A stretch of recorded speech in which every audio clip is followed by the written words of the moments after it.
Chicago's seen 3 mass shootings in the past day, but this map shows all of the mass shootings this year.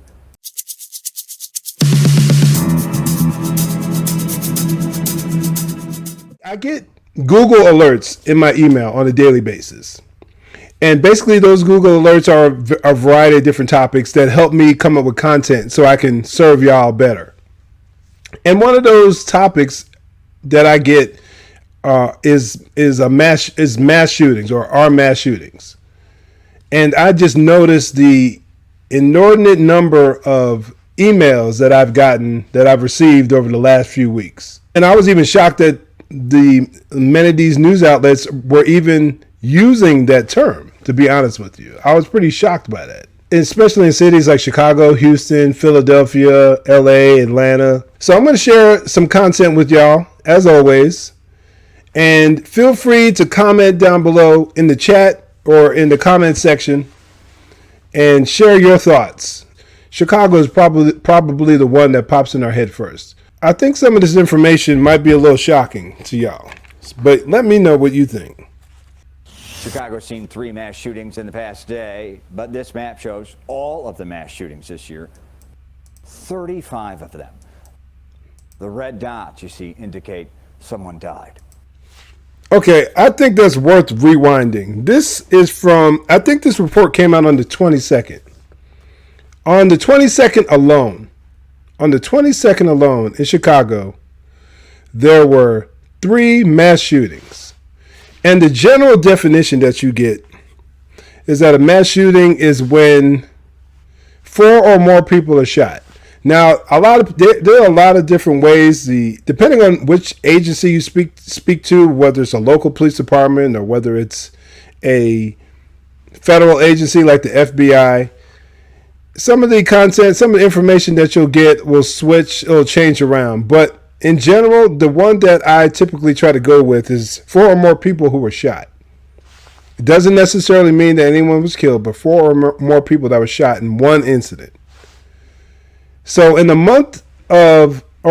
last day, on the day that this was reported, which I believe, as I said, was July 22nd, there were 3 mass shootings in Chicago alone. From January 1st till July 22nd, in Chicago alone, there were 35 mass shootings. 35. That's utterly insane. I don't think it's too shocking for anyone who's been keeping tabs of what's been going on in Chicago, but that's where we are. And it isn't just something that's isolated to the city of Chicago. This is happening all over the country. But let's let the video proceed. CBS 2's Stephen Graves joins us now live. Stephen, a 15-year-old boy among those killed last night. Brad, that's right. And talking to his family members, he had a nickname. He was the oldest of his siblings. And talking to his family and family of other victims, you learn the effects of one mass shooting, let alone 2 in one neighborhood, really run deep. Wow. Mass shootings in a matter of minutes, causing agony for those who saw loved ones lying on the ground, bleeding. We losing our babies. These are babies. Janice Warren's 16-year-old nephew, now on a ventilator, one of a half a dozen teenagers shot in North Lawndale Wednesday evening. This is A half a dozen teenagers shot in that one neighborhood in one evening. I don't know how many survived, how many didn't. And unfortunately, for the most part, you have to go to local news to get this type of information. This rarely ever, as far as the details of it, rarely ever gets on the mainstream media outlets, your ABC, NBC, CBS, MSNBC, CNN. Of course, you won't hear about this kind of information, not to this level, on these major news outlets. Trust me, we'll get into why. I'm sure most of y'all listening already have an idea as to why it is that this information is often hidden. But it's the unfortunate state of affairs. And for an organization like BLM, because I know for a fact that there are people out there who are protesting, who are crying out for change in these communities, that there are churches and pastors, community groups who are out there trying to do their part. Sadly, I think at times some of their focus may be wrong because in many occasions their focus is primarily on guns. But the problem is way deeper than that. But we'll get into that shortly. Kids that grew up under my kids. This is what's happening. I don't understand. This is not life. This is not a norm. A chalk hopscotch board is still on the sidewalk in front of homes near Douglas Park where 5 people were hit here. Bobby Child's 15-year-old nephew, Demarion Benson, died in the same shooting. His mom's oldest son.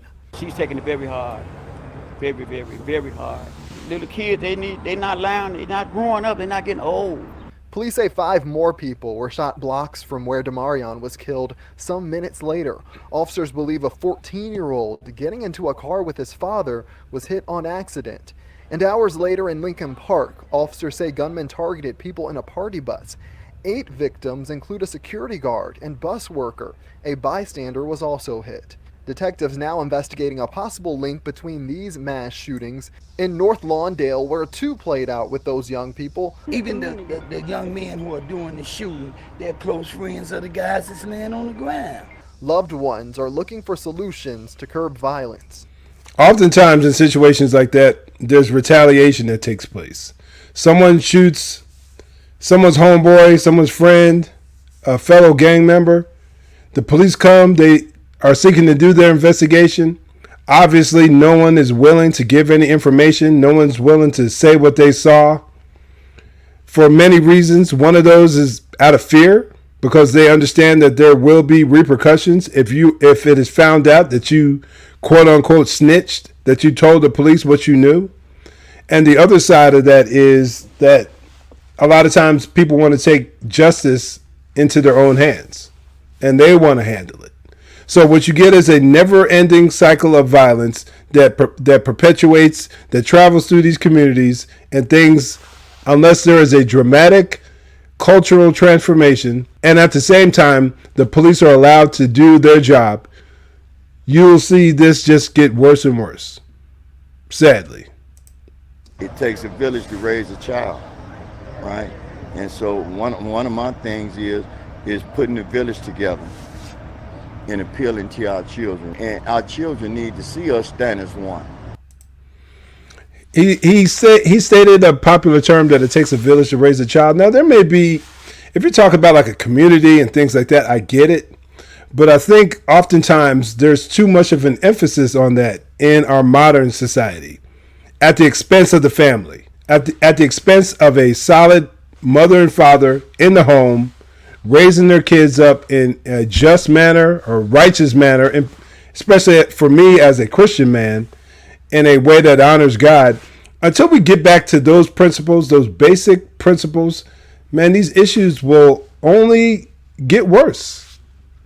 And instead of a reliance on the community or on the government, if that's what he may be talking about, or I'm not 100% sure, there will always be these issues. And man, it's just sad where we are as a nation right now. Again, it's unclear if those mass shootings, especially in the North Lawndale area, are connected. No word of any arrests. Brad? Stephen, are police saying whether these were targeted shootings? I'm pretty sure that some of them were. Well, Brad, police are giving the impression that each of these shootings had a targeted element. But like we said, there are people who were just shot by being in the area here. So right now, again, it's unclear if these shooters were aiming for maybe one person or multiple people, but either way, it does up these shootings to that mass shooting classification. Brad? Yeah. Okay, so a gray area there. Stephen, our thanks tonight. Chicago Police Superintendent Brown compared the recent spike in violence to what Chicago saw in the 80s and 90s, saying we're in a battle for the heart and soul of these communities. These offenders don't stop until officers are present because they fuel the street justice with retaliation after retaliation after retaliation. And our forward presence tonight, tomorrow night, the weekend is critical to continuing to pursue justice for the victims. Man, I think he nailed it right there.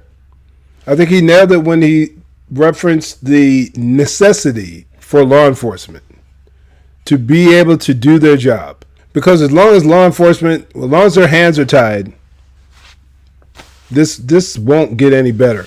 And sadly, the time we're living in right now, what is it? The time we're living in is anti-police. It's all this talk about defunding the police, abolishing the police, you name it.